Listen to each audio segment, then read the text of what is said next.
Hey guys, and welcome back to Betwixt the Books. Michaela here, and I am maybe a week late, but I'm still here to talk about an arc that I received.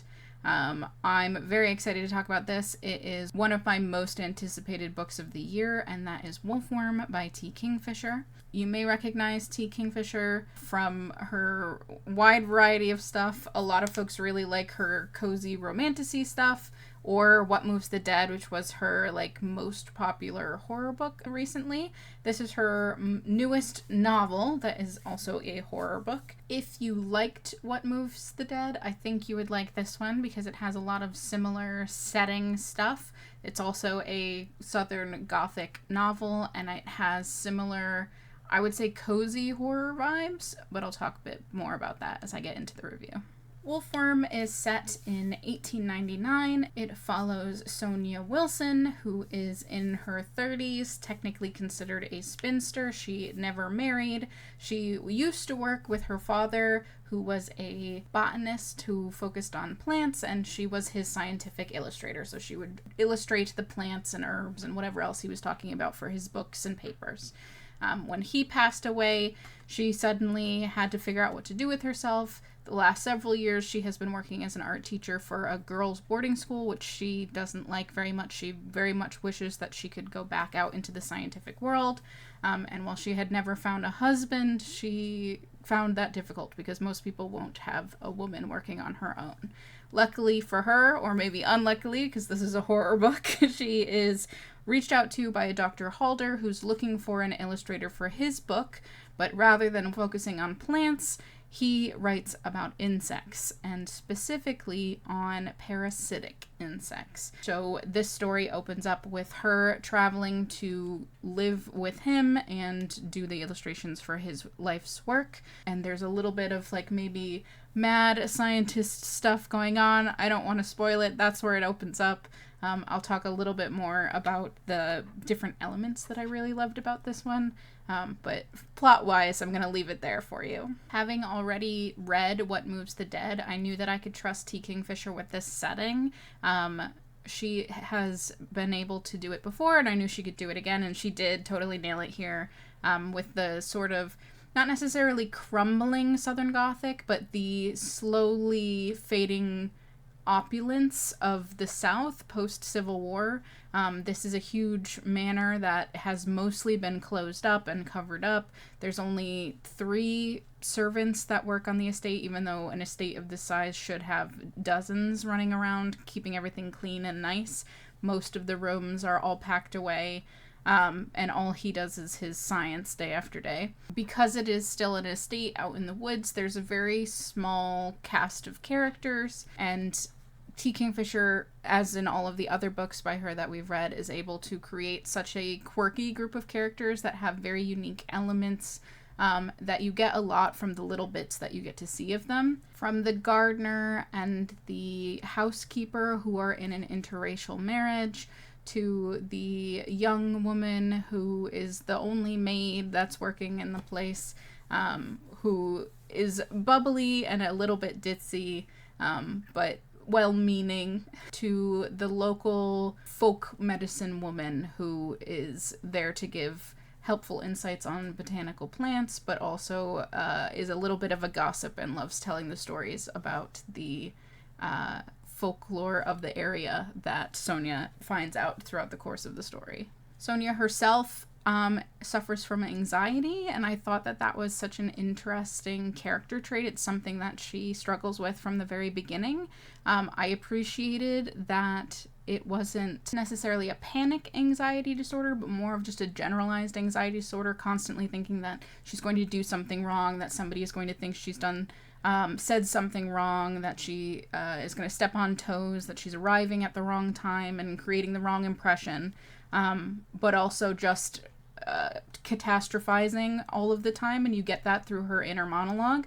I think that's an interesting trait and a great one for a character that's in this sort of setting to have, because it lets her both think that her imagination is working overtime, so she will discount certain things that are true and happening in the horror plot, but also when things actually do get horrific, she has a lot of skills that allow her to calm herself down and detach from what is actually happening in order to get through those moments. One of those coping mechanisms that Sonia uses is to detach herself from the situation and think about how she would draw the things that she's seeing, even though they're horrific, like what paints she would use. And one of the things that T. Kingfisher brings up in her like afterward was how that she has a history and has been an illustrator at one point, and you could really tell throughout those sections that she understood like what pigments would have been used in which paints and how an illustrator would achieve certain colors.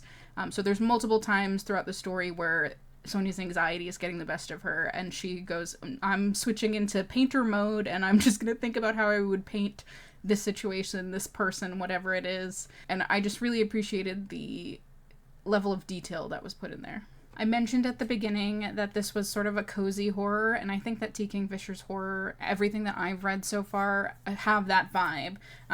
There hasn't really been a depressing sort of narration to it, but this is perhaps the grossest of hers that I have read so far, having to do with parasitic insects, so botflies specifically, or wolfworm in this case.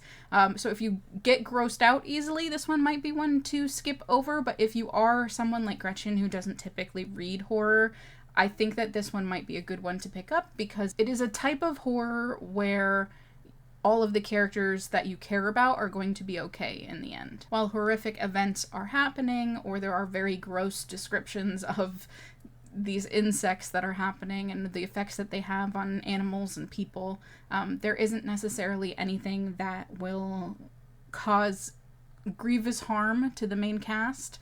And knowing that is comforting. But I wasn't necessarily put off or felt like that throughout the story. So even though sometimes I'll be reading a book and I'll feel like, oh, I know nothing bad is going to happen to these characters, so the stakes aren't really there.